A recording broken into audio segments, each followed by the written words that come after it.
Bismillah ar-Rahman ar-Rahim. Matrix A is of size n by n. We want to establish this upper bound on the magnitude squared of the difference between lambda I, which is an eigenvalue of A, and the arithmetic mean of the eigenvalues of A. Recall that the sum of the eigenvalues is also the trace of A. The sum of the eigenvalues is equal to the sum of the main diagonal elements of matrix A.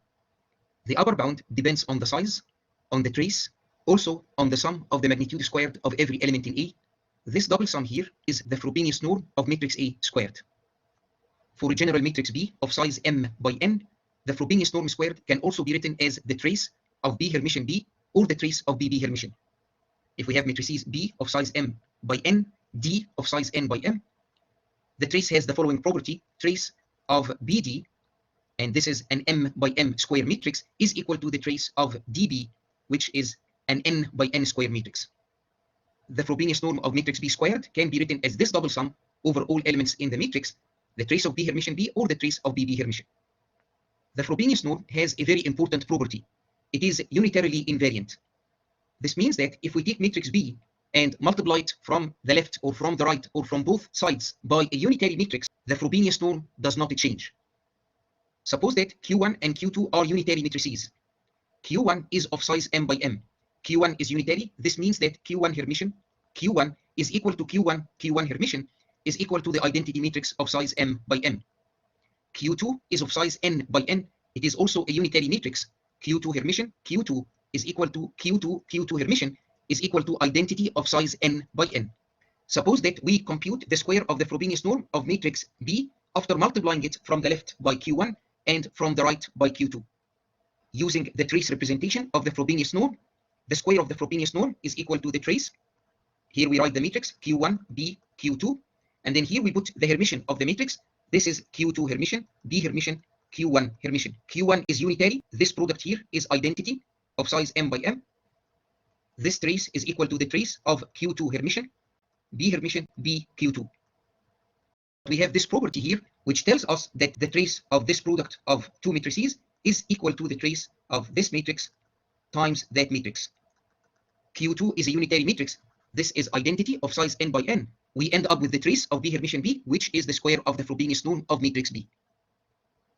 Let's establish a relation between the Frobenius norm squared and the sum of the magnitude squared of the eigenvalues of a matrix. Consider a square matrix X of size n by n.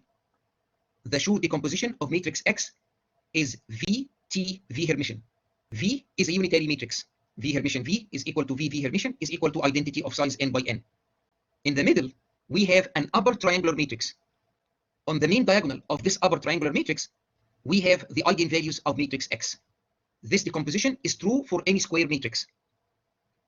The Frobenius norm squared of matrix X is the Frobenius norm squared of this decomposition V T V Hermitian. V is a unitary matrix. V Hermitian is a unitary matrix. By this invariance property of the Frobenius norm, this Frobenius norm squared is the Frobenius norm squared of the upper triangular matrix T. This Frobenius norm squared is equal to summation G from 1 to n, summation V from G to n, the magnitude squared of element JV. T is an upper triangular matrix, so all the elements below the main diagonal are exactly equal to 0. We can write down this double sum as summation K from 1 to n, TKK magnitude squared. This is the sum of the squares of the magnitudes of the main diagonal elements, plus summation G from 1 to n minus 1, summation V from G plus 1 to n, the magnitude squared of TJV. The terms in this double sum involve the components of the matrix strictly above the main diagonal.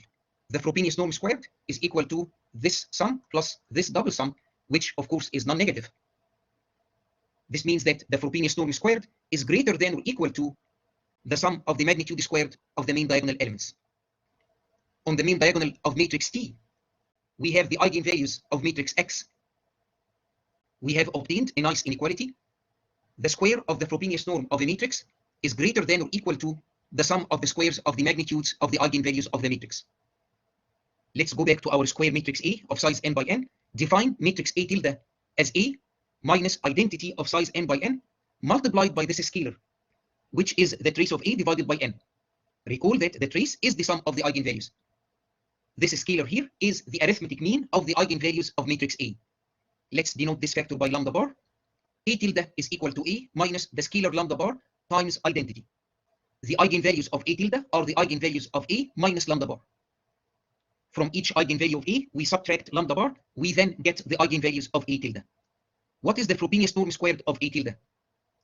We multiply the trace of A tilde Hermitian times A tilde.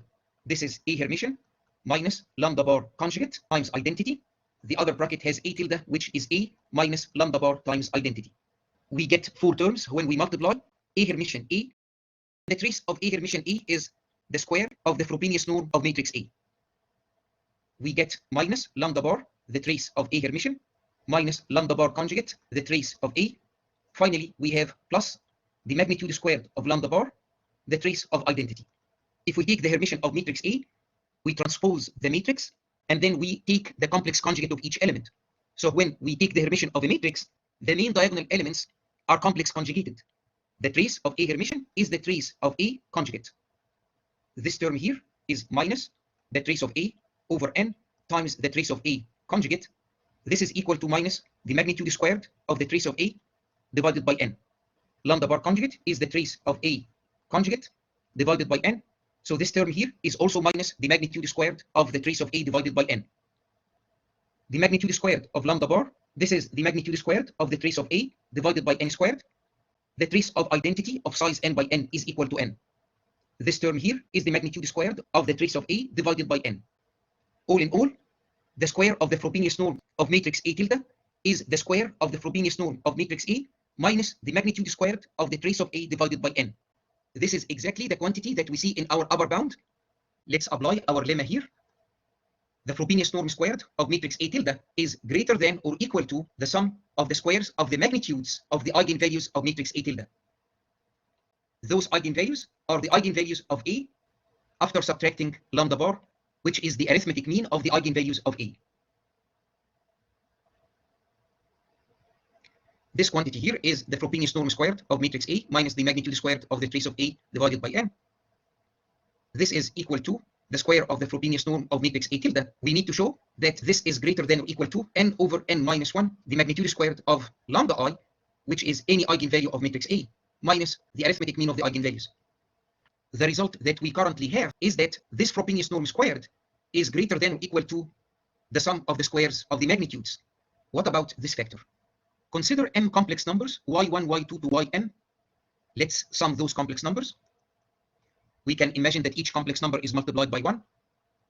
By the Cauchy-Schwarz inequality, the magnitude squared of this sum is less than or equal to summation j from 1 to m, the magnitude squared of yj, times the summation j from 1 to m, the magnitude squared of 1.